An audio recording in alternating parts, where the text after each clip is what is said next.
कैसे कैसे डैमेज किया जाए, चाहे वो सैंक्शन से डैमेज करे या उसके जो भी पार्टनर्स है उनको दबाव सैंक्शन लगाकर या प्रेशर लगा के रोका जाए। इसी क्रम में उसने इंडिया को भी सोचा था कि इंडिया और रसिया के बीच में जो ट्रेड हो रहा है उसे कम से कम किया जाए, लेकिन इसका पूरा असर, कोई असर नहीं दिखा, बल्कि इंडिया और रसिया का ट्रेड और बढ़ गया और रसिया का भी बढ़ गया। एक एक करके समझते हैं। अभी हालिया में हमारे प्रधानमंत्री रसिया दौरा पे गए और रसिया जब दौरा पे गए तो पूरी वेस्टर्न मीडिया उन्हें देख रही थी कि क्या क्या समझौता होके आता है। इसी भी रसिया के जो हाईएस्ट सिविलियन अवार्ड होता है, जैसे भारत में भारत रत्न होता है, वैसे ही वहां पर ऑर्डर ऑफ सेंट एंड्रयूज होता है जो नरेंद्र मोदी को दिया गया। ये एक किसी भी देश के लिए गर्व की बात होता है कि जो दूसरे देश में हमारे प्रधानमंत्री को ऐसे अवार्ड दिए जाते हैं। इसके बाद दोनों के बीच में कई सारे डील होते हैं, जिसमें कुछ महत्वपूर्ण डील थे, जिसमें 6 न्यूक्लियर पावर प्लांट लगाने की बात थी। न्यूक्लियर पावर प्लांट जो होता है बहुत ज्यादा मात्रा में ऊर्जा दे देता है और ये लगातार, इसे बंद करने की भी जरूरत नहीं होती है। राजस्थान का रावत भाटा जो था लगातार 2 साल तक चला था, उसे बंद भी करने की जरूरत नहीं थी।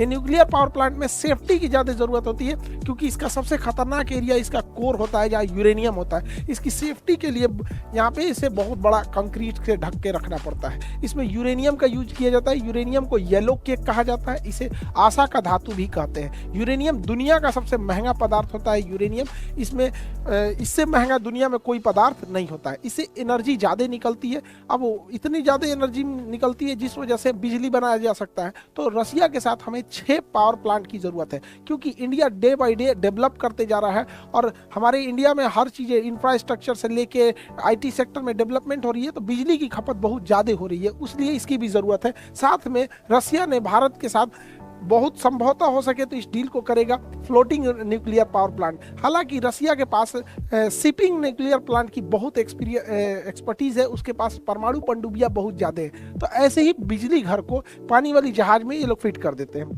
जो न्यूक्लियर रिएक्टर है उसे पानी वाली जहाज में फिट कर देंगे और बाकी उसमें जो भी सिस्टम है लगा देंगे। और शिप ऊपर से नॉर्मल दिखेगी, अंदर से ऐसा होगा, शिप ऐसे दिखेगी, बाहर से यहाँ पे होगा।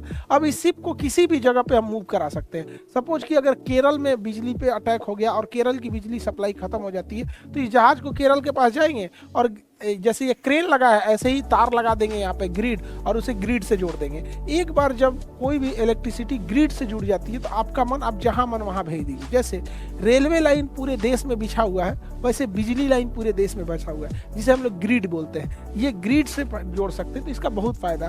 इसकी क्षमता है 800 मेगावाट। पटना शहर की औसतन जो बिजली खपत है पूरे पटना जिला की 800 मेगावाट है औसतन। गर्मी में कभी बढ़ जाता है वगैरह का जरूरत होता है, तो एक शहर को ये अकेले बिजली सप्लाई कर सकता है। अब मूव करके इधर से उधर चला जाएगा। तो रसिया से इसकी भी डील लगभग तय मानी जा रही है यहाँ पर। और इसी बीच जब यहाँ पे डील हो ही रहा था तो रसिया से 2 ट्रेन कोयला को लेकर इंडिया पहुंची। अब यहाँ से कोयला को लेके इंडिया कैसे पहुंची, तो इंटरनेशनल नॉर्थ साउथ कॉरिडोर लेके ये ट्रेन रसिया से होते हुए यहाँ पर कजाकिस्तान, ये जो काकेशस पर्वत है, इसे पार करके ईरान के चाबहार पोर्ट पर पहुंचती है। ईरान के चाबहार पोर्ट के बाद फिर वहाँ से मुंबई पहुंच जाती है। तो यहाँ से ये इंटरनेशनल नॉर्थ साउथ कॉरिडोर जाता है।